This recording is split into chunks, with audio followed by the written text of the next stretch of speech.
रंभा अप्सराओं में से एक थी, जो अपनी सुंदरता और नृत्य कौशल के लिए प्रसिद्ध थी।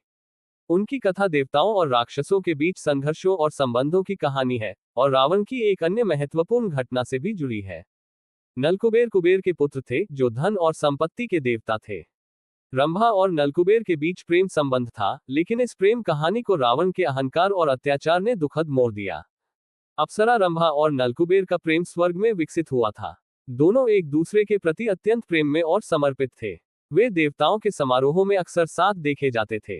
रंभा अपनी सुंदरता से नलकुबेर को आकर्षित करती थी, और नलकुबेर उनके प्रति प्रेमपूर्ण और सम्मानित व्यवहार करते थे। स्वर्ग के देवताओं के बीच उनका प्रेम आदर्श माना जाता था। एक दिन जब रंभा नलकुबेर से मिलने जा रही थी, रावण की नजर उन पर पड़ी। रावण उनकी अनुपम सुंदरता से मोहित हो गया और उसने रंभा का अपमान करने का निश्चय किया। रंभा ने रावण को समझाने की कोशिश की कि वह नलकुबेर की प्रेमिका है और उसे ऐसा नहीं करना चाहिए, लेकिन रावण ने अपने अहंकार में आकर उनकी बात नहीं मानी। रावण ने रंभा के साथ बलात्कार किया, जिससे उनकी आत्मा को गहरी चोट पहुंची। जब नलकुबेर को इस घटना का पता चला, तो वह अत्यंत क्रोधित और दुखी हुए। रंभा के अपमान से आहत होकर नलकुबेर ने रावण को श्राप दिया कि वह अब कभी भी किसी स्त्री को उसकी इच्छा के विरुद्ध नहीं छू पाएगा।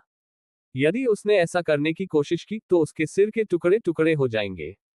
ये श्राप रावण के लिए एक बड़ा झटका था, लेकिन उसकी क्रूरता और अहंकार के कारण वह इस श्राप को भी अधिक गंभीरता से नहीं ले सका।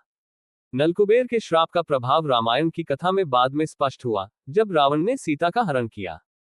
रावण सीता को बलपूर्वक छूने का साहस नहीं कर पाया, क्योंकि नलकुबेर के श्राप की याद उसे हर बार रोकती रही।